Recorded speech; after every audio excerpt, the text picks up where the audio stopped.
Bonjour à tous. Later today, I'll be in the House of Commons to speak about what I know is on a lot of Canadians' minds.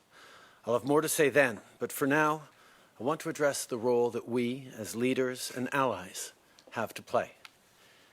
As politicians, we must listen and learn about what needs to be done to fight racism, discrimination, and justice.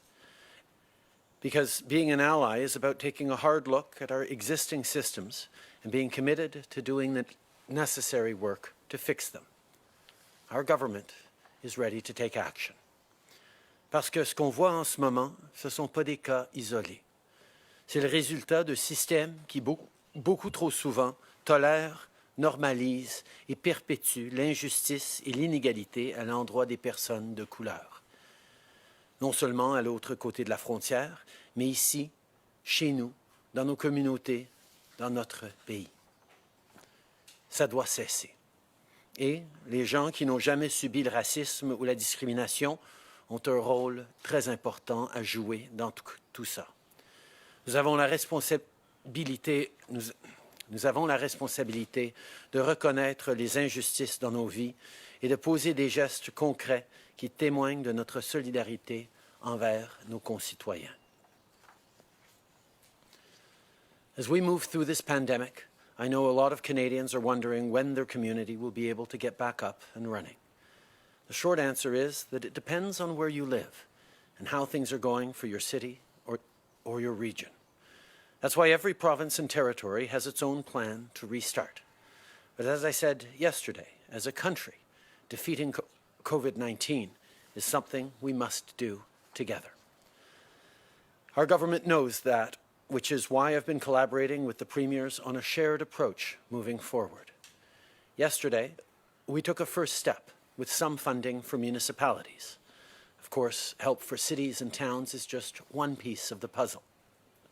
We know that provinces and territories also need support on securing personal protective equipment and other vital supplies. And here, too, we're stepping up. Since day one, our government has been working around the clock to secure vital PPE. Just take the fact that we've received more than 100 million surgical masks and nearly 40 million gloves, and are continuing to send a whole range of supplies to the provinces and territories. Or that we've signed a contract for millions of syringes to have the supplies needed once a vaccine is ready. Working with suppliers from around the world is key to keeping Canadians safe. But at the end of the day, one of the best ways to ensure we have what we need, well, it's to make it right here at home. Our government has been working with Canadian manufacturers to make that happen. Over half of our face shields were produced in Canada. Working with companies like Canadian Shield, which retooled to manufacture visors and went from 10 employees to 200, is a win-win. Not only do we build our capacity to make these supplies at home, we support good jobs for Canadians. And the same goes for testing. We're now funding 4 Canadian companies working on what may be breakthrough solutions for COVID-19 rapid testing. Deep Biologics in Guelph, Nicoya Life Sciences in Kitchener, Forian in Edmonton, and Metabolic Insights in Kelowna. This is on top of the support we've already provided for testing, including for precision biomonitoring, as they set up a test kit manufacturing facility in Ontario. We're making huge progress, but we have to keep going. As we restart the economy, demand for supplies will go up, and Canada must be able to keep up. So whether it's N95 masks or ICU equipment, we will continue our work with the provinces and territories on the supplies we need going forward. Que ce soit pour obtenir de l'équipement de protection individuelle ou soutenir les municipalités, on va continuer de travailler avec les premiers ministres des provinces et des territoires pour assurer la sécurité des gens. On a déjà distribué des centaines de milliers d'articles aux travailleurs de première ligne depuis le début de la crise. Mais on sait qu'à long terme, une des meilleures façons de s'assurer qu'on possède le matériel dont on a besoin, c'est de le fabriquer chez nous. Donc, au cours des derniers mois, on a réalisé des investissements ciblés pour augmenter notre capacité de production. Aujourd'hui, près de la moitié de nos stocks d'écrans faciaux ont été fabriqués au Canada. On fait également des progrès en ce qui concerne le dépistage. On finance maintenant 4 entreprises canadiennes dont le travail pourrait mener à des percées majeures en ce qui concerne le dépistage rapide de la COVID-19.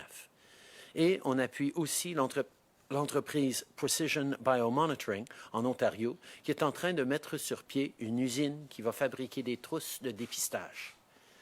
On s'en va dans la bonne direction, mais on doit en faire plus. Avec la relance de l'économie, la demande pour ce type de produit va augmenter. C'est normal. On va donc continuer de travailler avec les provinces et les territoires pour faire en sorte qu'ils aient assez d'équipements de protection individuelle. To support Canadian jobs, to restart the economy, we have to work together. And it's not just as governments, but across sectors, too.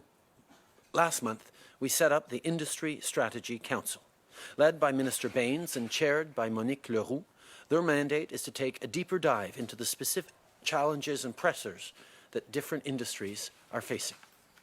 Today, Minister Baines announced the Council's membership, 9 business leaders from across the country, who each represent a different pillar of our economy. This team will bring together government and industry to meet and discuss regularly as we plan our path forward. Depuis le début de la crise, on constate à quel point l'entraide et la solidarité sont importantes. Mais ça ne s'applique pas juste à la pandémie. Il y a tellement d'enjeux dans le monde qui ne peuvent pas être réglés par un seul gouvernement ou un seul pays. Je pense par exemple à la lutte contre les changements climatiques. C'est une priorité pour notre gouvernement et on va continuer de poser des gestes pour protéger l'avenir de nos enfants et de notre planète. Mais on ne peut pas y arriver seul. Et la bonne nouvelle, c'est qu'on n'a pas à agir seul. Par exemple, l'Alliance Powering Past Coal, qui réunit plus de 100 membres à travers le monde, fait un travail incroyable pour améliorer la qualité de l'air. Tout à l'heure, l'Alliance, fondée par le Canada et le Royaume-Uni, dévoilera ses nouveaux membres, dont le mouvement Desjardins. Desjardins va devenir la première institution financière nord-américaine à se joindre à l'Alliance. Ici encore, les Canadiens montrent la marche à suivre et notre gouvernement va toujours être là pour soutenir ce type d'initiative. I want to end this morning by recognizing that today is la Festa della Repubblica, which is the perfect time to wish everyone a happy Italian Heritage Month. For generations, Italian Canadians have made our country a stronger, better place. So it comes as no surprise that during this pandemic, just like always, this community is stepping up to help. Maybe you've been taking groceries over to an elderly neighbor. Or maybe you were one of many who helped raise $1 million for the Italian Red Cross. However you're lending a hand, thank you. It just goes to show that we are stronger together. Les valeurs qu'incarne la communauté italienne, le travail, la famille, la générosité, sont importantes pour nous tous. Aujourd'hui et tous les jours, on reconnaît les nombreuses façons dont cette communauté contribue à notre pays et à nos vies. Joyeux mois du patrimoine italien. Merci. Merci beaucoup, Monsieur le Premier ministre. On va commencer la période de questions aujourd'hui par le téléphone. Opérateur, c'est à vous. Thank you. Merci. First question, Lee Bergholm, The Canadian Press, line open. Yes, Prime Minister, thanks for talking to us today. I would like to know what, if anything, your government plans to do to help Canadians and activists leave Hong Kong. Specifically, is Canada prepared to give pro-democracy advocates safe haven or asylum in Canada? Canada is a country that has always welcomed people from around the world fleeing persecution and violence. We have a strong immigration system that looks at individual cases, looks at systemic challenges and responds to them, and I know our system is doing just that. Le Canada, depuis longtemps, accueille des gens qui fuient la persécution et l'intolérance partout dans le monde. Nous avons un système qui est établi pour regarder les cas, regarder les enjeux et prendre les bonnes décisions. As a follow-up? So you're not committing to any action to help Hong Kong at this point in time? No. We continue to be the activists in Hong Kong. We continue to be very concerned about the situation in Hong Kong. We have 300,000 Canadian citizens who live in Hong Kong and millions of others who are fighting for justice and peace. These are things that we obviously are watching and following very carefully. We will continue to stand up for peace, for dialogue, for de-escalation of tensions, and for Beijing to engage constructively with the people of Hong Kong. Thank you. Operator, next question. Thank you. Merci. Prochaine question, Raymond Fillon, TVA. À vous. Bonjour, Monsieur le Premier ministre. Question sur le hockey d'abord. Est-ce qu'une ville canadienne va pouvoir accueillir des matchs des séries de la Ligue nationale ou ça s'annonce trop compliqué? On sait qu'il y a 3 villes qui sont intéressées d'accueillir des joueurs et des matchs de la LNH. Mais nous savons que d'abord et avant tout, nous devons nous assurer qu'on est en train de protéger nos communautés et nos citoyens. Donc, je sais que les discussions continuent entre santé publique, entre notre gouvernement et avec la LNH. C'est trop tôt pour dire quelle sera la réponse finale. Mais on comprend que c'est quelque chose que bien des gens aimeraient. En même temps, nous devons d'assurer qu'on est en train de faire les bonnes choses pour protéger tous les Canadiens. I understand that discussions are ongoing between the NHL, the government, and public health authorities. I think everyone would love to see some games played in any number of Canadian cities. But at the same time, we need to make sure that what we're doing is keeping Canadians safe every step of the way. That's why discussions are ongoing between public health and the interested parties. En suivi, Raymond? Sur la situation aux États-Unis maintenant, qu'est-ce que vous pensez du recours à l'armée contre les manifestants et de l'utilisation du gaz lacrymogène pour une séance de photos du président? Je pense que tous les Canadiens sont en train de regarder avec inquiétude et même horreur ce qui se passe aux États-Unis. Mais nous devons de savoir que la discrimination systémique, le racisme anti-noir, l'intolérance existent aussi au Canada. C'est des actes de violence, mais c'est aussi des micro-agressions, c'est aussi de l'intolérance que les gens vivent à tous les jours. Et nous devons de se regarder, de regarder nos systèmes et de travailler ensemble pour améliorer la situation pour les Canadiens d'origine diverse. Merci. Opérateur, prochaine question. Thank you. Merci. Prochaine question, Hélène Buzetti, Le Devoir. À vous. Oui, bonjour, M. Trudeau. Sur un tout autre sujet, il y a des anciens ministres des Affaires étrangères qui vous demandent de dénoncer publiquement les annexions prévues de territoires par Israël. J'aimerais savoir qu'est-ce que vous en dites et pourquoi vous n'êtes pas plus vocal, comme on dit parfois, pour dénoncer cette situation. J'ai été très clair que nous continuons d'appuyer une solution à 2 États et que nous ne sommes pas d'accord avec des actions unilatérales d'un bord ou de l'autre. Nous sommes évidemment extrêmement préoccupés par les annexations proposées par le gouvernement d'Israël, quelque chose que j'ai souligné directement avec le premier ministre Netanyahu et avec le premier ministre secondaire ou alterne, Benny Gantz, quand je leur ai parlé il y a plusieurs semaines. Nous savons que la meilleure façon de résoudre ce défi et d'aller vers la paix dans le Moyen-Orient, c'est justement dans le dialogue entre les différents partis et pas par des actions unilatéraux comme l'annexation. Mais est-ce que le Canada... We are firm in our commitment to a 2-state solution as a country. I have highlighted both publicly and directly to Prime Minister Netanyahu and alternate Prime Minister Benny Gantz the importance of staying away from measures that are unilateral and are deep concerns and disagreement with their proposed policy of annexation.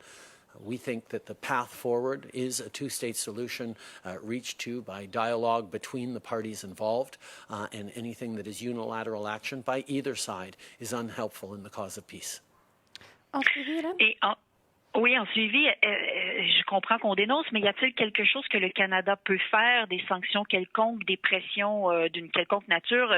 Est-ce qu'on peut aller plus loin que juste dénoncer pour faire en sorte que ça n'arrive pas? J'ai souligné directement aux dirigeants de l'Israël à quel point nous sommes préoccupés que ces actions vont retarder et vont être des barrières à une paix durable au Proche-Orient. Nous nous devons de travailler dans le respect, dans le dialogue, et ces actions nous inquiètent profondément. Thank you. Operator, last question.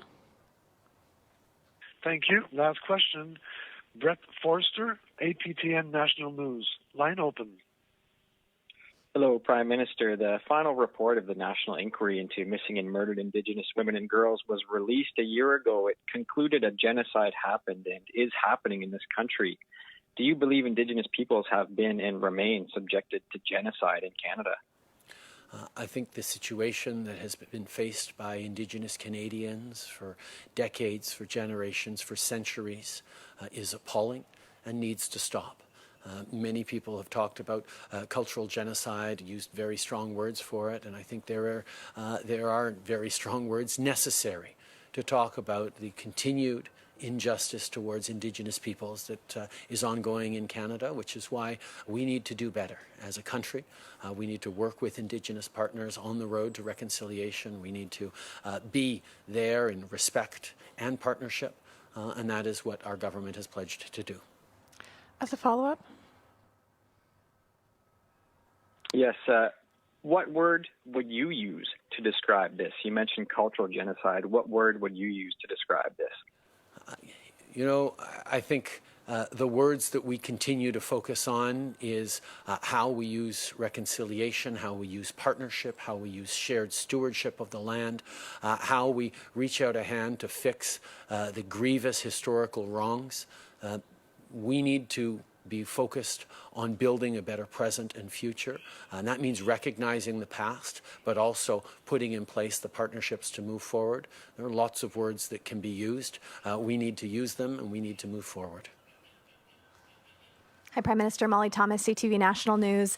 I was looking at the latest procurement numbers, and we have less than 10% of N95 masks that we have asked for across the globe, a fraction of the gloves and gowns that we need.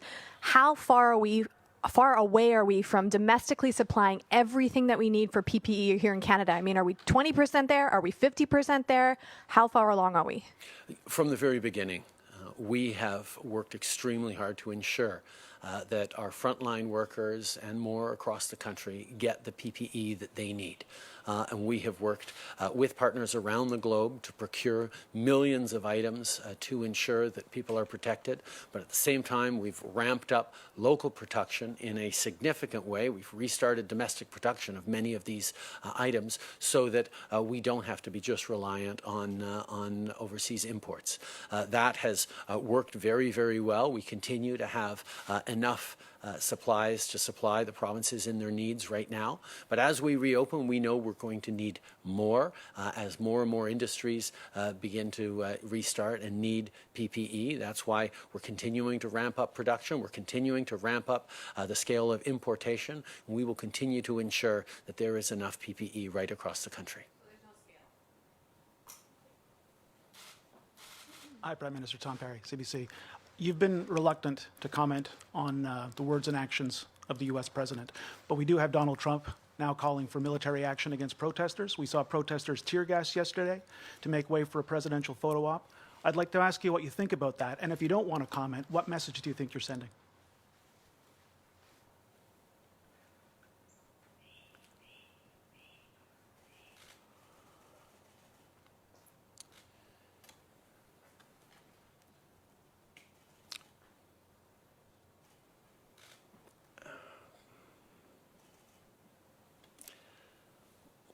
We all watch in horror and consternation what's going on in the United States.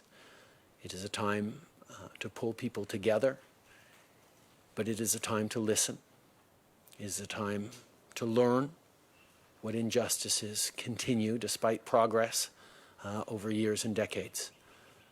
But it is a time for us as Canadians to recognize that we too have our challenges, that Black Canadians and racialized Canadians face discrimination as a lived reality every single day. There is systemic discrimination in Canada, which means our systems treat Canadians of color, Canadians who are racialized, differently than they do others. It is something that many of us don't see, but it is something that is a lived reality for racialized Canadians. We need to see that, not just as a government and take action, but we need to see that as Canadians. We need to be allies in the fight against discrimination.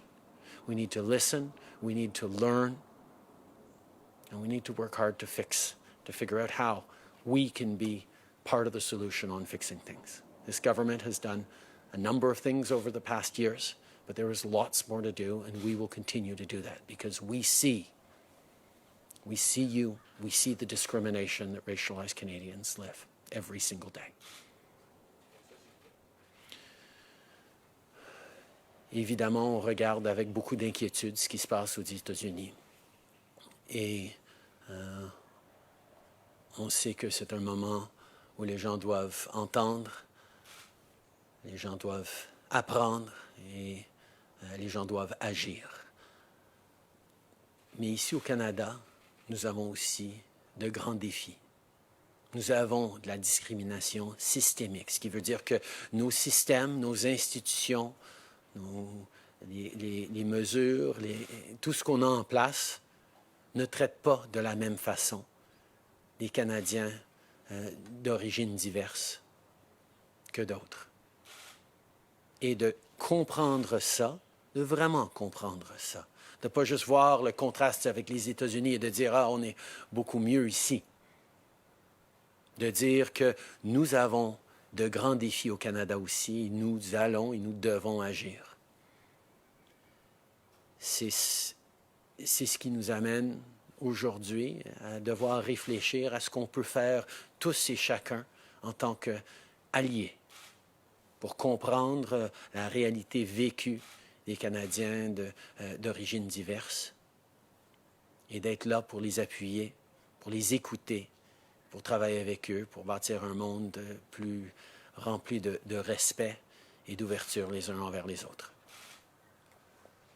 Why, though, are you so reluctant to comment directly on the words and the actions of the U.S. president? My job as a Canadian Prime Minister is to stand up for Canadians, to stand up for our interests, to stand up for our values. That is what I have done from the very beginning, and that is what I will continue to do. Canadians need a government that will be there for them, that will support them, and that will move us forward in the right direction. And I will do that. Les Canadiens ont besoin d'un gouvernement qui va être là pour défendre, pour protéger et soutenir les intérêts et les valeurs des Canadiens. Et c'est ce que j'ai toujours fait et c'est ce que je ferai toujours. Marika Walsh with the Globe and Mail. Prime Minister, in 2017, a UN report on anti-Black racism in Canada found continued conditions deplorable. They talked about the inequities that continue in Nova Scotia, for example, 30 years after segregation ended. And one of their recommendations was for your government to issue an apology for Canada's history of slavery and other historic inequalities and consider reparations. Why haven't you done that, and will you do it? Over the past years, our government has worked very, very closely with the Black community, with members and thought leaders within the community to respond to the very many tangible things that need to be done to support Black Canadians, to counter the systemic racism, the systemic discrimination that continues to exist within Canada, within our institutions. Everything from microaggressions to acts of violence are part of the daily lived reality for far too many Canadians. And what we're seeing in the United States and what Canadians are speaking about here in Canada underlines the fact that we need to act. And acting means many things. Yes, we've created more funding for community organizations. We've invested in Statistics Canada to collect more disaggregated data. But we know that there's much more to do. We're working with the Black business community to make sure that there's better access to capital for young entrepreneurs so that there are economic opportunities going forward. We need to take a hard look at our institutions, at our structures, to ensure that those barriers that may be invisible to many of us, but far too present for Black Canadians and racialized Canadians, are addressed. There are a lot of things to do, and we will continue to work with the Black community on the things we need to do. Depuis plusieurs années, nous travaillons avec la communauté noire à travers le pays pour répondre aux besoins qu'ils perçoivent et qu'ils vivent à tous les jours. On est en train de créer plus de fonds pour les organismes communautaires. On est en train d'aider à Statistique Canada de collecter de meilleures données plus précises. Mais on doit aussi investir pour appuyer les entrepreneurs noirs, les entrepreneurs de communautés diverses, les investissements qu'on peut faire pour bâtir de la résilience économique à l'intérieur de ces communautés est extrêmement importante aussi. Nous allons continuer de travailler ensemble avec la communauté sur les enjeux qui leur préoccupent. On a du travail à faire ici au Canada. That didn't answer my question. My question is very specific. You say you've had time to talk to leaders in the Black community, people in the Black community, and you've had this report now for almost 3 years, and you still can't answer this question. Will you issue an apology, and will your government rule out reparations for slavery in Canada? We will work with the Black community across this country, as we have, to respond to their priorities. There is a lot to do in Canada, and we will do it in partnership with them. Bonjour, M. Trudeau. Louis Blouin de Radio-Canada. Hier, vous avez évoqué des efforts qui sont faits pour collecter des données ethnographiques en lien avec la COVID-19, mais vous n'avez pas été clair sur l'échéancier, à savoir où on en est. Est-ce que ça bloque davantage dans certaines provinces? Quand peut-on savoir, s'attendre à avoir ces données-là? Nous travaillons avec les provinces sur la collecte de meilleures données. C'est un enjeu qui dure depuis un bon bout de temps, qu'il y a des défis au niveau de la collecte de données ethnographiques ou plus précises. Et donc, nous travaillons avec les différentes juridictions pour pouvoir répondre à ce besoin. Mais la réalité, c'est que pour beaucoup des données qu'on a déjà collectées, c'est trop tard de pouvoir revenir et regarder quels sont les détails précis. Nous devons changer les systèmes rapidement pour aller de l'avant de la bonne façon. Il y a des informations qui émergent comme quoi Air Canada voudrait se retirer de sa transaction avec Air Transat et qu'il y aurait des efforts auprès de votre gouvernement pour que la transaction n'ait pas lieu. Que pouvez-vous nous dire là-dessus et est-ce que vous pouvez faire quelque chose pour que Air Canada puisse se retirer de cette transaction-là avec Air Transat dans le contexte qu'on connaît? Okay. On est dans un contexte difficile pour bien des entreprises et nous savons que les décisions que différentes compagnies prennent dans cette situation sont parfois loin d'être idéales. Nous allons continuer de travailler avec l'industrie aérienne pour appuyer les voyageurs et les Canadiens.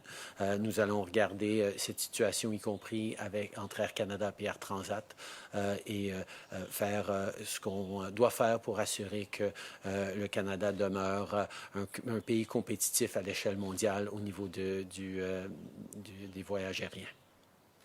Prime Minister Janet Silver, Global News. You and your government has defended the WHO repeatedly and refused to say whether you trust the data China was providing early on. Even your health minister has accused journalists of questioning the data, peddling conspiracy theories. I'm wondering, do you still believe the Chinese data can be trusted, and do you think the WHO was wrong to publicly praise the regime, even though they weren't getting the information they needed early on? I think there are many questions that need to be asked about the WHO, about China and other countries' behaviors through this. We need to focus right now on doing everything we can to keep Canadians safe and to end this pandemic, not just in Canada, but around the world. And the WHO remains a really important partner and ally in doing that. But there are many questions that need to be answered going forward in regards to the systems we have in place and in terms of different countries' behaviors, and those questions will be asked and answered as we move forward. Merci beaucoup. C'est ce qui m'a fait la conférence de presse d'aujourd'hui. Merci tout le monde.